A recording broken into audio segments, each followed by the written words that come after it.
Good morning to you all. First of all, welcome to Mexico.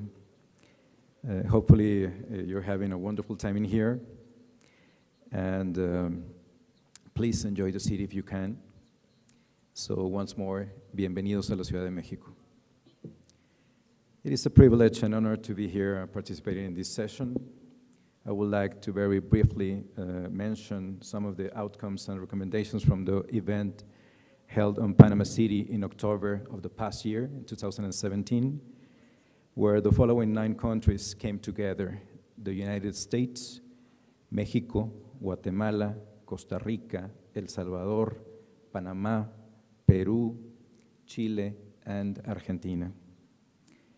The objectives of the meeting were to, number 1, to discuss the regional policies and activities at national levels, including their expected impact for the United Nations Sustainable Development Goals. Number 2, assess the relevance and usefulness of ERF's initiative for further engagements around the 4 pillars of balanced and inclusive education at the regional level. Number 3, examine the possibilities for cooperation and partnership to establish a basis for complementary and synergistic action.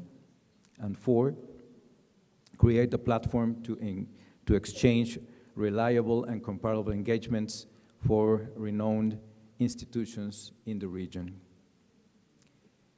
In that occasion, the meeting facilitated an exchange of best practices and identified points of possible convergence and collaboration for implementing projects and programs that will help countries in the region in their commitment to attain United Nations Sustainable Development Goals, especially or specifically CDG 4, that talks about ensure inclusive and equitable quality education and promote lifelong learning opportunities for all. By making ERF's 4 pillars, interculturalism, transdisciplinarity, dialecticism, and contextuality of balanced and inclusive education a reality. Some of the most relevant outcomes of these conversations can be summarized as follows. Number 1, the importance of a holistic approach in the design and delivery of balanced, localized, and inclusive curriculum focusing on 21st century skills. Number 2, the need for highly qualified teachers that receive pertinent, coherent, objective, and practical teacher training that goes beyond political and economical considerations.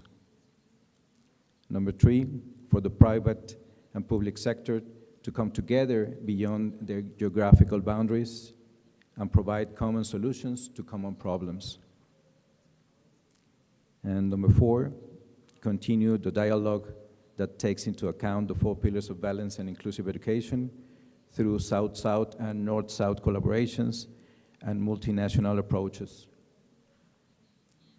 And finally, as have you seen, the 4 pillars of balanced and inclusive education will allow for the practical and operational implementation of pilot projects that need to be objectively verifiable and guarantee their success.